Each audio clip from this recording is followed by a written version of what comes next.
Hi friends, welcome to my YouTube channel. Observe the question. Simplify 0.04 power of minus 1.5. ఇందులో కూడా decimal number ఉంది, power negative ఉంది. So ముందుగా decimal నెంబర్ను fraction మారుస్తున్నాం. 0.04 means 4/100 whole power of minus 1.5 ఉంది. దీన్ని కూడా డెసిమల్ నెంబర్ను ఫ్రాక్షన్ ఫామ్లోకి మారిస్తే -3/2 అవుతుంది. నెక్స్ట్ స్టెప్లో మనకి 4/100ను డివైడ్ చేస్తే 1/25 వస్తుంది. సో 1/25 హోల్ పవర్ ఆఫ్ -3/2 ఉంది. ఇందులో పవర్ నెగిటివ్ ఉంది కాబట్టి పాజిటివ్గా చేంజ్ చేసుకోవాలంటే ఇందులో బేస్ ఏ నెంబర్ అయితే ఉందో న్యూమరేటర్ డినామినేటర్ అవుతుంది, రెసిప్రోకల్ రాసుకుంటాం. 25/1 హోల్ పవర్ ఆఫ్ 3/2 అవుతుంది. Okay, so 25 power of 3/2.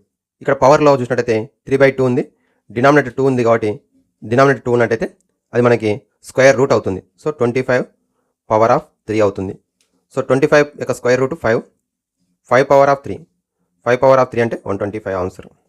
Okay, so 0.04ను 4/100 రాసుకున్నాం, డివైడ్ చేసి 1/25, -1.5ను -3/2 రాసుకున్నాం.